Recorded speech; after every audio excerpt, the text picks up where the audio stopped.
होगी बारिश वचन की, फूल खिलेगा सच्चाई का। सत्यम सत्यम सत्यम सत्यम सत्यम सत्यम सत्यम सत्यम।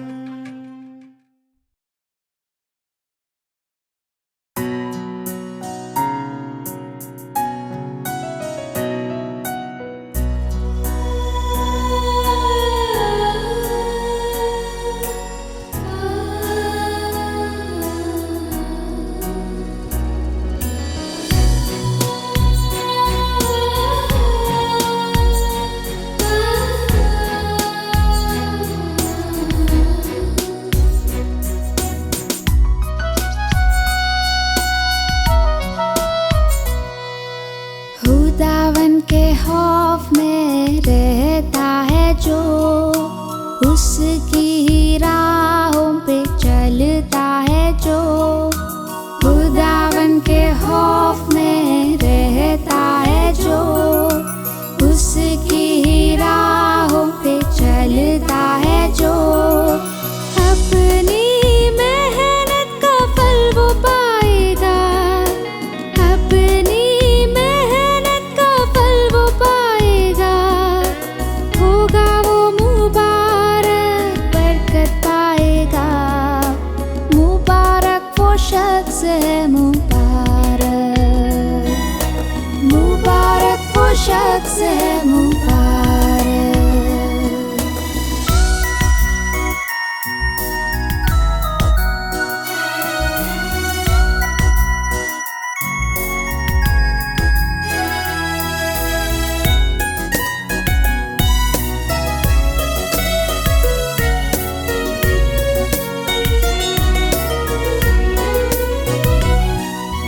तेरी पत्नी तेरे घर के अंदर मेवादार दाखलता जैसी रहेगी।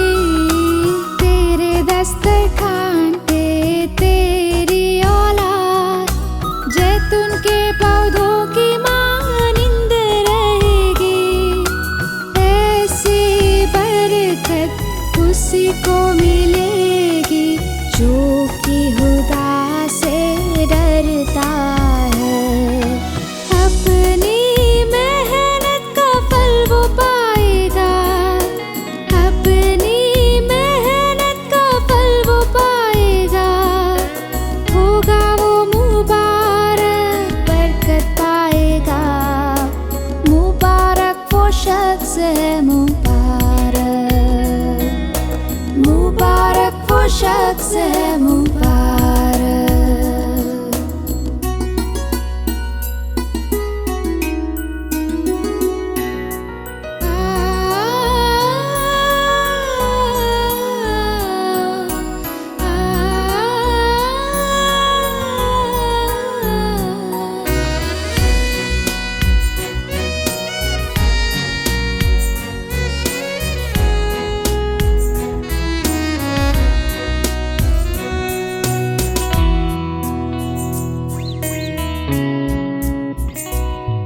अगापे गॉस्पेल मिनिस्ट्रीज के सत्यम सत्यम सत्यम कार्यक्रम के माध्यम से परमेश्वर के वचन का संदेश में आपका स्वागत है।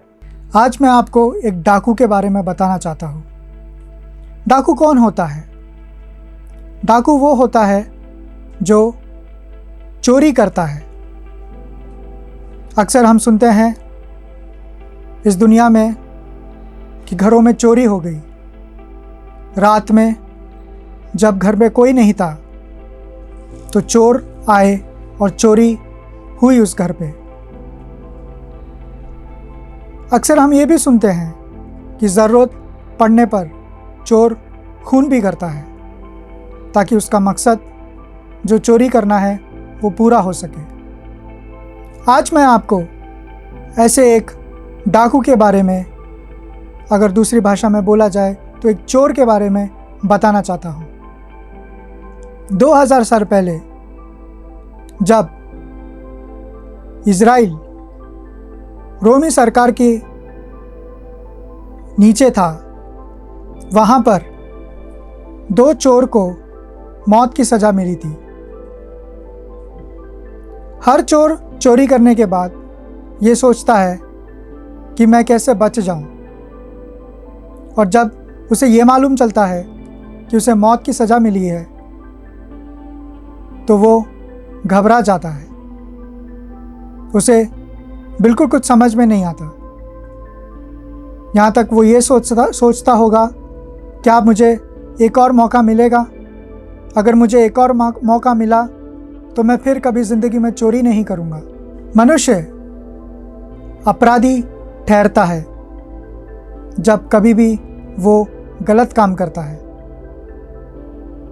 ऐसे ही चोर को जब मौत की सज़ा मिली, क्या पता उसने क्या चोरी की, पर इतना ज़रूर पता है, बाइबल में लिखा है कि वो एक चोर था।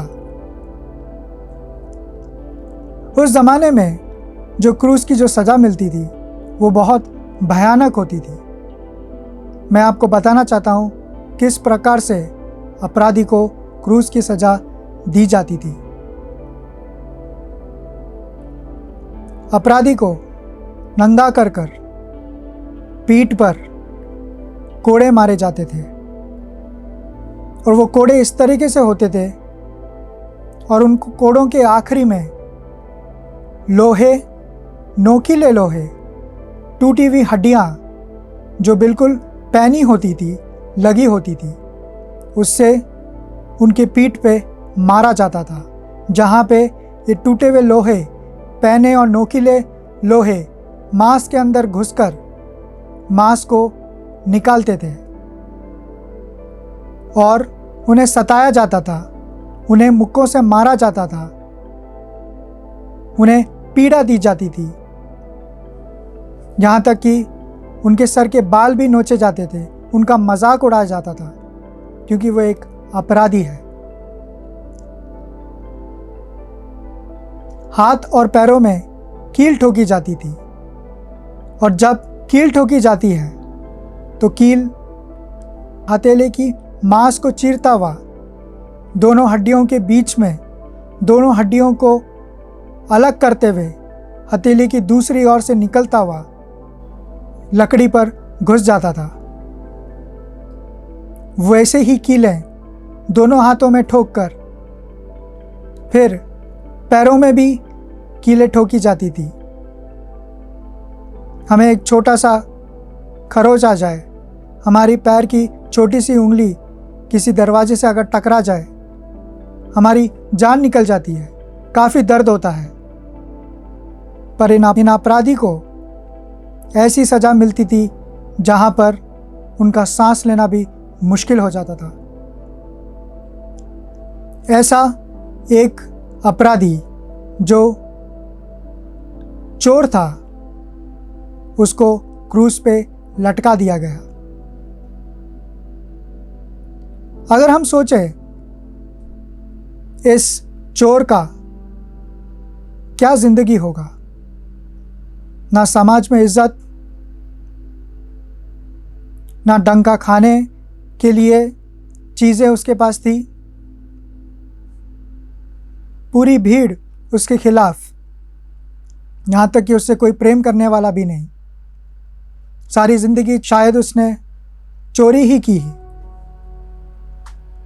और अब जब वो पकड़ा गया तो उसके मौत की सज़ा उसको सुनाई जाती है, फिर वो क्रूस पे लटकाया जाता है।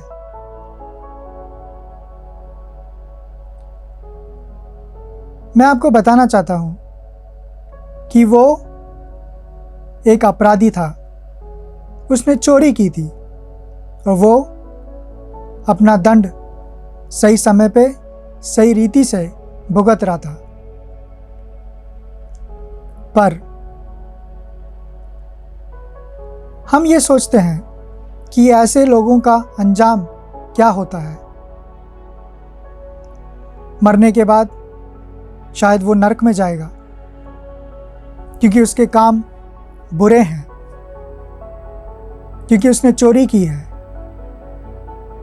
हम खूनी के बारे में सोचते हैं, जब उसके मौत की सज़ा सुनाई जाती है ये शायद स्वर्ग नहीं जाएगा, नरक जाएगा। पर ये डाकू, मैं आपको बताना चाहता हूँ, चोरी करने के बावजूद भी उसकी जो सज़ा उसको मिल रही थी, मरने के बाद वो नरक नहीं स्वर्ग गया है। सुनने में थोड़ी आपको हैरानी होगी, आप सोचेंगे ये कैसा हो सकता है, कोई गलत काम करके स्वर्ग कैसे जा सकता है, अपराध करके स्वर्ग कैसे जा सकता है, वो उसके काबिल नहीं है। पर वो गया ज़रूर है, वो इसलिए क्योंकि उसका पाप क्षमा हो चुका था। स्वर्ग जाने के लिए पाप का क्षमा होना बहुत ज़रूरी है। हर इंसान जो इस धरती पर जन्म लेता है वो पाप में ही जन्म लेता है और परमेश्वर के सामने वो अपराधी है, पापी है। स्वर्ग जाने के लिए पाप का क्षमा होना ज़रूरी है, क्योंकि परमेश्वर पाप के साथ कोई समझौता नहीं करता। परमेश्वर के आसपास भी पाप नहीं मंडराता और पापी इंसान उसके साथ, परमेश्वर के साथ रिश्ता नहीं रख सकता। तो एक ही रास्ता निकलता है, अगर मनुष्य जो जन्म से पापी है स्वर्ग में परमेश्वर के साथ अगर रहना चाहता है तो उसका पाप क्षमा होना बहुत ज़रूरी है। हम इस दुनिया में देखते हैं कई प्रकार के लोग हैं जो अपने पाप की क्षमा के लिए कई अजीब तरीके की चीज़ें करते हैं। कुछ लोग यहाँ तक कि अच्छा काम करते हैं ताकि उनका पाप क्षमा हो जाए। कोई पानी में डुबकी लगाता है ताकि उनका पाप क्षमा हो जाए। कोई दूसरे की सेवा करता है ताकि उसका पाप क्षमा हो जाए। कोई पहाड़ों पर जाकर संन्यास लेता है ताकि उसका पाप क्षमा हो जाए।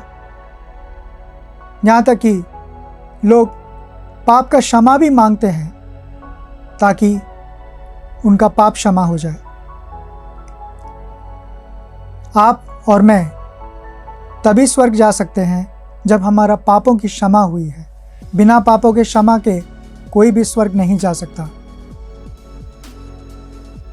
सवाल ये उठता है, आप और मैं पाप की क्षमा पाए कैसे, किस रीति से पाए, कौन करेगा हमारे पापों की क्षमा, और क्या आधार है जिसके ऊपर हमें पाप की क्षमा मिलेगी। क्योंकि बाइबल ये बताती है कि सबों ने पाप किया है और परमेश्वर की महिमा से रहित है। उसका मतलब है कि हम परमेश्वर से दूर हैं। हमें पाप की क्षमा किस तरीके से मिलेगी, कब मिलेगी, कैसे मिलेगी, मैं कैसे पाप की क्षमा पाऊं।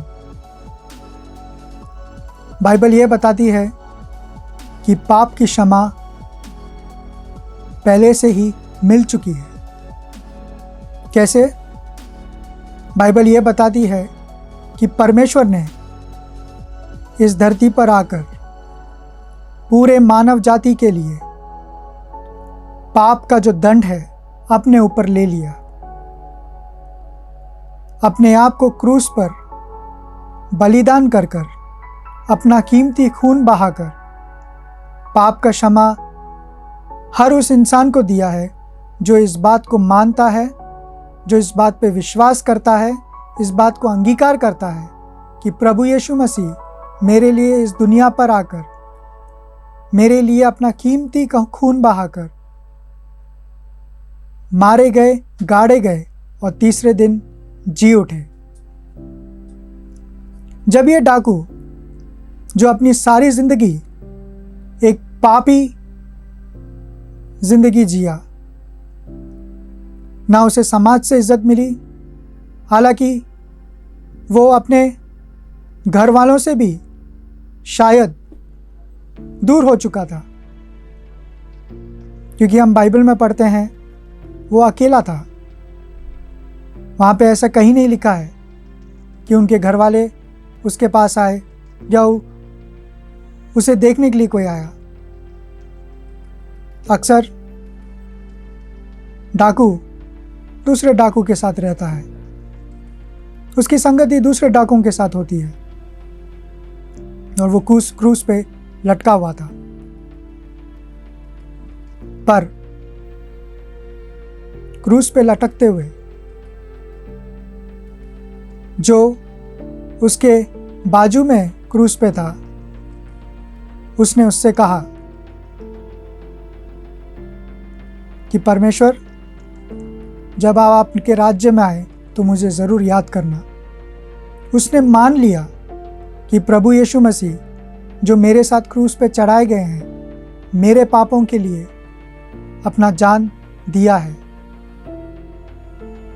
वो इस बात को अंगीकार करता है, मान लेता है, ये कहकर कि प्रभु यीशु मसीह मेरा उद्धार करता है।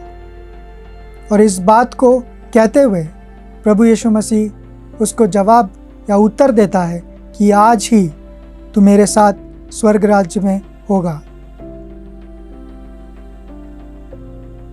ये बात में सच्चाई है कि पाप का क्षमा ऑलरेडी मिल चुका है। आप लोगों को सिर्फ ये विश्वास करना है। पर वहाँ पर उस डाकू के साथ एक और डाकू था जो प्रभु यीशु मसीह के साथ क्रूस पे चढ़ाया गया था। वो डाकू कभी भी ये नहीं माना और प्रभु यीशु मसीह को उद्धारकर्ता स्वीकार नहीं किया, पर उसने उसके विरुद्ध बोला। वो अपनी सज़ा तो भुगत रहा था, पर अनंत काल का मौत का भागीदार भी बन के इस दुनिया से चले गया। ये दो डाकू, हम लोग इन दोनों में से एक डाकू को दर्शाते हैं। या तो हम प्रभु यीशु मसीह पे विश्वास करते हैं क्या करेंगे, या प्रभु यीशु मसीह को इनकार करेंगे। प्रभु यीशु मसीह को इनकार करने का अंजाम बाइबल बताती है कि वो मनुष्य अनंत काल की मौत के लिए अग्निकुंड में डाला जाएगा, जहाँ से कभी वापस नहीं आ सकते। पर उसमें से जो दूसरा डाकू है, जिसने प्रभु यीशु मसीह को उद्धारकर्ता स्वीकार किया, वो स्वर्ग चले गया। वो अपनी पूरी ज़िंदगी एक डाकू बनकर बिताया, पर पलक झपकते ही, क्रूस पे मरने के पहले ही उसका अनंत काल का जीवन बदल गया। हम लोग पूरी ज़िंदगी, चाहे हमने कई बार बहुत पाप किया, हमने ऐसे काम किए जिसके प्रति हम घिन खाते हैं। हम शायद ये सोचे कि मेरे पापों की क्षमा कैसे हो सकती है, मैं तो बहुत बड़ा पापी हूँ, मैंने तो खून किया है, मैंने तो झूठ बोला है, मैंने व्यभिचार किया है। कोई भी ऐसा दिन नहीं है जहाँ पे मैंने पाप नहीं किया। पर बाइबल ये बताती है कि आपने कोई भी पाप क्यों ना किया हो, आप कितने भी बड़े पापी क्यों ना हो, चाहे आप हत्यारे हो, आप झूठ बोलने वाले हो, आप व्यभिचारी हो, कोई भी क्यों ना हो, प्रभु यीशु मसीह ने जो क्रूस पे जान दिया है, आप अगर प्रभु यीशु मसीह पे विश्वास करते हैं तो चाहे आपका कोई भी पाप क्यों ना हो, वो क्षमा होता है। क्योंकि प्रभु यीशु मसीह पाप रहित है। प्रभु यीशु मसीह का खून जो क्रूस पे बहाया गया, परमेश्वर के सामने आपको निर्दोष ठहराता है और आपको उद्धार देता है। हम में से हर एक कोई ऐसा अपराधी तो होगा नहीं कि हम लोगों ने मौत के लिए कोई ऐसा काम किया हो ताकि हमको मौत मिले या दंड मिले। हम कभी भी कोर्ट कचहरी में खड़े नहीं हुए होंगे। हम ये भी सोचते होंगे, मैंने तो कभी किसी का कत्ल नहीं किया, मैंने कभी किसी के विरुद्ध झूठी साक्षी नहीं दी, मैंने कभी चोरी नहीं की, तो मैं तो पापी नहीं हूँ, मुझे तो दंड नहीं मिलना चाहिए। पर ऐसा बिल्कुल भी नहीं है। बाइबल बताती है कि हम पाप में ही जन्म लिया है, हम इस दुनिया के लोगों के सामने शायद अपराधी ना हों, पर परमेश्वर के सामने हम बहुत बड़े अपराधी हैं, क्योंकि परमेश्वर पवित्र है, उसके अंदर कोई भी पाप नहीं है। हम मनुष्य जिन्होंने पाप में ही जन्म लिया है, हम चाहे कितनी भी कोशिश करें पाप नहीं करने के लिए, अपराध नहीं करने के लिए, तब भी परमेश्वर के सामने हम अपराधी हैं। उदाहरण के तौर से एक हिरन का बच्चा कितनी भी कोशिश करे शेर का बच्चा नहीं बन सकता। वैसे ही हम पाप में जन्म जो लिया है, हम कितनी भी कोशिश करें, कितने भी अच्छे काम क्यों ना करें, हम धर्मी नहीं बन सकते। अगर हिरन को शेर बनना है तो उसको शेर के परिवार में ही पैदा होना पड़ेगा। वैसे ही अगर हमें धर्मी बनना है तो हमें उस परिवार में पैदा होना पड़ेगा जहाँ पे पाप नहीं है, और वो परिवार है प्रभु यीशु मसीह। प्रभु यीशु मसीह में दोबारा जन्म लेना ज़रूरी है ताकि हम पाप रहित परमेश्वर के सामने ठहरे, और वो जन्म हमें प्रभु यीशु मसीह पे विश्वास करने से मिलता है। जो प्रभु यीशु मसीह ने क्रूस पे काम किया है, उस पे विश्वास करने से मिलता है। अगर आप दूसरा जन्म पाते हैं तभी हम स्वर्ग जा पाएंगे। अगर आप पाप का क्षमा पाना चाहते हैं तो आप ये प्रार्थना मेरे पीछे दोहरा सकते हैं। हे पिता, मैं पापी हूँ, इस बात को मैं मानता हूँ। मैं पाप की क्षमा पाना चाहता हूँ। मुझे मेरे पापों से क्षमा कीजिए, मेरे हृदय में आइए। मैं आपको प्रभु करके अंगीकार या स्वीकार करता हूँ। अगर आपने ये प्रार्थना की है तो मैं आपको ये विश्वास दिलाना चाहता हूँ कि आपका पाप का क्षमा हो चुका है। अंत में मैं आपको एक बात बताना चाहता हूँ। ये पाप का क्षमा के लिए प्रभु यीशु मसीह ने एक कार्य किया है। वो कार्य ये है कि अपना जान को दिया। किस रीति से? अपने दोनों हाथों में कीले ठुकाकर, पैरों में कीले ठुकाकर, सर पे कांटों का मुकुट पहनकर, अपना पसली भाला से छिदवाकर, अपना खून और शरीर का पूरा पानी बाहर निकालकर परमेश्वर के सामने आपको निर्दोष ठहराया है। अगर आप इस बात को विश्वास करते हो, अपने पापों से मन फिराकर प्रभु यीशु मसीह की ओर मन फिराते हो, उसको परमेश्वर जान के अंगीकार करते हो, तभी आपका पाप का क्षमा मिलता है। मैं विश्वास करता हूँ कि मैंने जो कहा वो आप समझे हैं, और आप में से अगर कोई भी पाप का क्षमा पाना चाहता है तो आप वो प्रार्थना जो मैंने कही थी, आप उसे कर सकते हैं। धन्यवाद। आज हम ये सुन रहे थे कैसे एक डाकू क्रूस की मौत के दंड के बाद स्वर्ग चला गया। ये कैसे मुमकिन हुआ? ये मुमकिन हुआ क्योंकि क्रूस पर उसके पापों की क्षमा हो गई। उसके पापों की क्षमा कैसे हुई? उसके पापों की क्षमा तब मिली जब वो प्रभु यीशु मसीह को अपना खुदा माना। हम सब पापी हैं। बाइबल यह कहती है कि सभी ने पाप किया है और परमेश्वर के महिमा से रहित है। हम यह भी सुन रहे थे कि हम स्वर्ग कैसे जा सकते हैं। हम स्वर्ग तब ही जा सकते हैं जब हमारे पापों की क्षमा हो। हमारे पापों की क्षमा कैसे मिल सकती है? बाइबल यह कहती है कि प्रभु यीशु मसीह हमारे पापों के लिए इस धरती पर आए। 2000 साल पहले इस धरती पर आकर वो अपना प्राण देकर, अपना कीमती लहू बहाकर हम सबको पापों की क्षमा दी है। जो भी इस बात पर विश्वास करता है उसे ही पापों की क्षमा मिलती है। आज मैं आपसे यही पूछना चाहता हूँ, क्या आपको पापों की क्षमा चाहिए? क्या आप स्वर्ग जाना चाहते हो?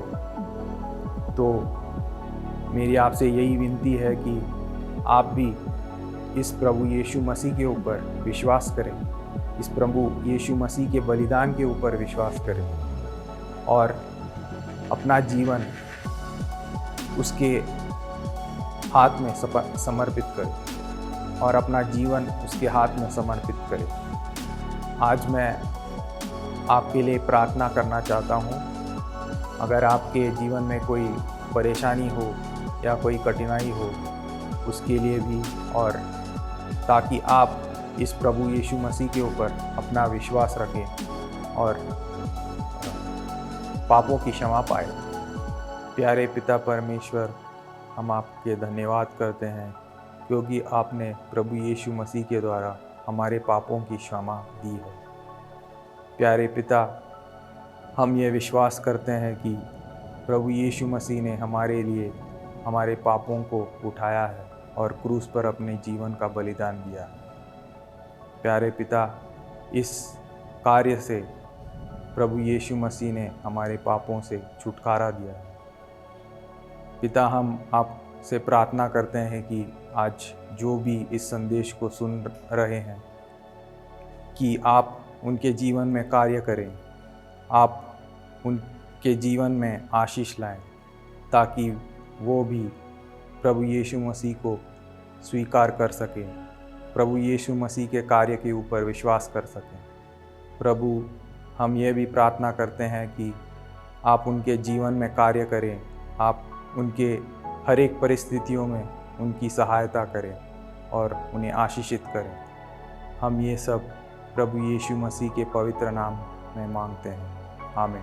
यदि आप प्रभु यीशु मसीह या बाइबल से संबंधित बातों के विषय में अधिक जानकारी प्राप्त करना चाहते हैं या अपने जीवन के किसी भी समस्या के विषय में हमारी ओर से प्रार्थना समर्थन चाहते हैं या हमसे कोई सुझाव बांटना चाहते हैं, तो आज ही हमसे संपर्क करें।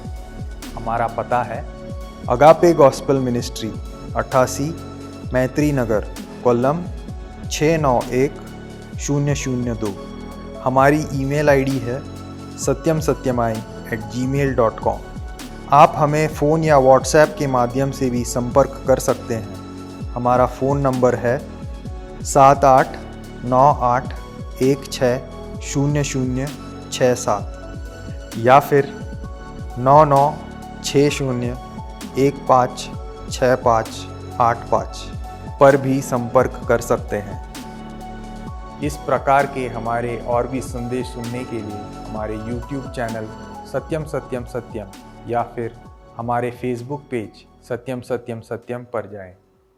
प्रभु आप सभी को आशीष दे। होगी बारिश वचन की, फूल खिलेगा सच्चाई का।